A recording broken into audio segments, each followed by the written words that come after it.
Meus amigos, a missa dominical cumpre várias funções. Uma delas, muito importante, é de ser termômetro semanal da nossa fé.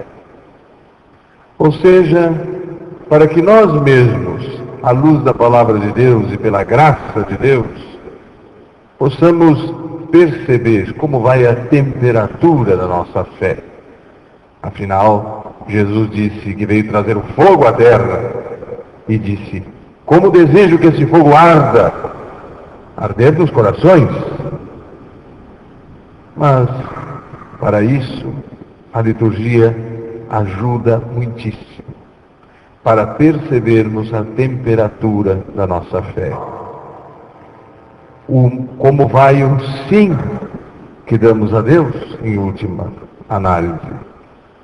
O nosso sim. Porque do nosso sim teórico e prático depende a nossa felicidade neste mundo e no outro, depende a nossa eternidade. Daí que Jesus tenha insistido tanto neste ponto. Não basta dizer Senhor, Senhor para entrar no reino dos céus. Mas entra aquele que faz a vontade do meu Pai Celestial. Portanto, só crê de verdade aquele que pratica o que crê.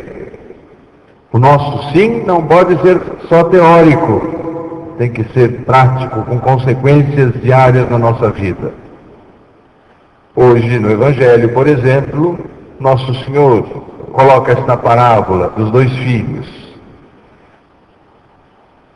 Uns tipos estão representados naquele filho que diz sim, mas não vai. Era a plateia de Jesus naquele tempo, os fariseus, os mestres da lei e os sumos sacerdotes, que se gloriavam de uma atitude oficial, exterior de fé, de fidelidade aos planos de Deus. Mas quando aparece João Batista, quando se anuncia o reino de Deus próximo, quando vem Jesus, não aceitam. Mais ainda, preferem crucificá-lo. Pelo contrário, os pecadores públicos, os publicanos, as prostitutas, se convertem, mudam de vida, se arrependem e começam o caminho do Senhor. Eles estão representados por aquele filho que no começo disse não, mas depois disse, vou fazer, vou lá. Olha, meus amigos, a penitência e a conversão podem sim fazer milagres em nossa vida. Como efetivamente aconteceu na vida de um Saulo que se transforma em São Paulo, de um Agostinho que se transforma em Santo Agostinho, de um Francisco de Assis que se transforma em São Francisco. Um sim depois de ter dito não, mas um sim renovado, um sim apoiado em Deus, um sim de convertido, que tem prática de vida. Porque a mensagem de salvação que Jesus deixou e a igreja tem que anunciar e estender no mundo, é uma mensagem que pede mudança. E mais ainda em nossa época. Porque, é claro, todos percebemos como esta mensagem de Cristo contradiz radicalmente com muitos valores que nos são apresentados nos dias de hoje. O cristianismo, por exemplo, em primeiro lugar, afirma algo que tantos já esqueceram, que tudo aqui é provisório, tudo passa, tudo vamos deixar, inclusive nós sairemos daqui também. E de certa forma, tudo isso que nós vivemos, dores, alegrias, tristezas, sucessos, fracassos, tudo isso de certa forma é uma farsa, porque já está acabando. Nós levantamos como exemplo nada mais, nada menos do que Jesus Cristo. E esse não é um modelo de um vencedor comum, de um campeão de Olimpíada. Nosso exemplo, nosso modelo é alguém que foi parar na cruz. Daí sim ressuscita, mas ele Seu fim neste mundo foi a cruz, foi o sepulcro, para daí ressuscitar. Nós pregamos, e temos que continuar falando sobre isso, o desapego com relação aos bens materiais, que sem dúvida podem ser muito úteis, mas para fazer o bem, não para sermos escravos deles, não para corrermos atrás deles como se fossem a razão da nossa existência. Nós pregamos e temos que continuar falando no desapego dos bens materiais, sabendo usar os bens que passam para alcançar os que não passam. Usamos sim a farsa, aproveitamos sim a vida, mas para ganhar a outra, que é definitiva, que é a verdadeira. Nós sabemos que, lamentavelmente, a cobiça é para muitos o grande e o único incentivo para trabalharem, para viverem, para conseguirem seu sustento. Cobiça, avareza, vaidade. Nós temos que falar de castidade, de pureza, num mundo onde se buscam 1000 oportunidades para satisfazer os instintos, até ao ponto de se buscar justificativas para qualquer desordem ou tara. E hoje em dia é muito comum vermos isso na televisão, vermos isso através da internet e através das revistas. Qualquer coisa se justifica. Nós temos que falar de mansidão, de bondade de coração, no mundo onde a exaltação do eu, do poder e da violência é quase uma religião. Nós temos que falar de caridade e misericórdia, no meio onde há uma luta incessante de egoísmos. E que se não nos cuidarmos, seremos inoculados com esse vírus terrível. Ele já está em nós. Mas não podemos deixar que ele tome conta. Portanto, meus amigos, hoje, diante do que Jesus propõe e do que o mundo propõe, como vai a nossa fé nisso tudo? Quais são os nossos critérios e princípios? Levamos mesmo em conta que estamos no mundo como peregrinos? Que estamos nesse mundo e vamos deixá-lo? E não sabemos nem sequer quando. Não podemos nem sequer planejar tanto a vida e dizer, não, daqui 50 anos eu vou fazer tal coisa. Daqui 20 anos eu vou fazer outra coisa. Daqui 5 dias, podemos planejar absolutamente? Claro que não. Claro que não.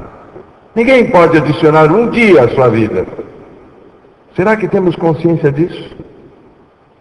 Falo assim porque muitas vezes as pessoas têm uma inteligência já deformada e até pervertida pelo materialismo, por um pretenso cientificismo ou pela indiferença com relação aos valores espirituais. Muitos estão desviados, se não na teoria, na prática.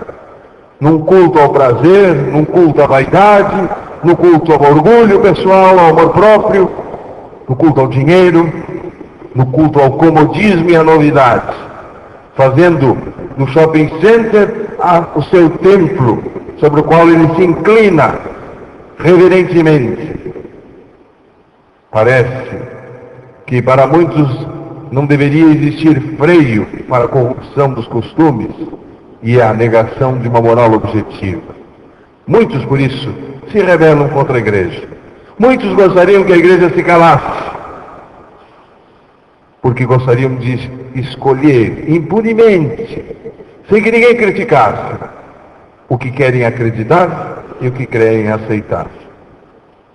Ora, meus amigos, a igreja necessariamente tem que ter uma visão diferente sobre o mundo e sobre o ser humano, porque tem a visão que Jesus deixou, e é esta visão que precisamos ter sobre o mundo, sobre a história e sobre nós mesmos. Quem sou eu diante de Deus? Isto é o que conta. Qual é o valor que tem para Nosso Senhor? E aí, esteja eu num alto cargo, ou na cama de um hospital sofrendo, ou rejeitado, ou frustrado diante do mundo, mas percebendo-me a mim mesmo como alguém amado por Deus, alguém pelo qual Deus se sacrificou até o ponto de dar a última gota do seu sangue.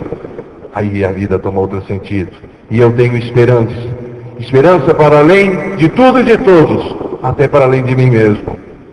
A igreja tem que falar isso, porque esta é a visão que Deus revelou. O conteúdo objetivo da nossa fé e da moral, não fomos nós que inventamos.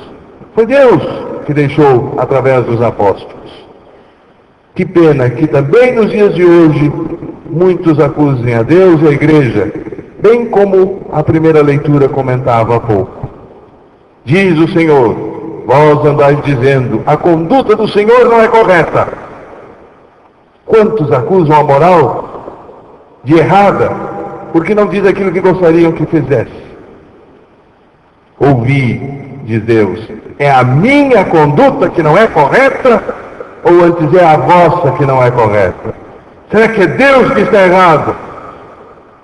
Ou será que às vezes não somos nós os equivocados, os desviados? Nossa tendência, meus amigos, sem dúvida, a minha e de vocês, é de defender-nos, de apegar-nos às nossas razões e ao nosso egoísmo, porque sempre queremos ser reis, ainda que reis da própria miséria, da própria maldade, do próprio egoísmo. Meus caros, o que significa mesmo dizer sim a Deus, como Jesus pede? O que significa isso? Na parábola de hoje, afirma-se que não bastam palavras. Jesus quer mais do que simplesmente creio teórico. Ele quer mais do que declarações de boas intenções. É preciso viver dia a dia os valores do Evangelho. Podemos sim dizer a Deus, mas que digamos com a vida também. O sim que Deus nos pede não é, nem se reduz a uma declaração teórica de boas intenções, mas é um compromisso firme e exigente com os valores do reino, com os valores de Jesus Cristo. Pensamos por isso nesta Santa Missa, que é termômetro da nossa fé. Como está a nossa fé? Como está a nossa participação na missa?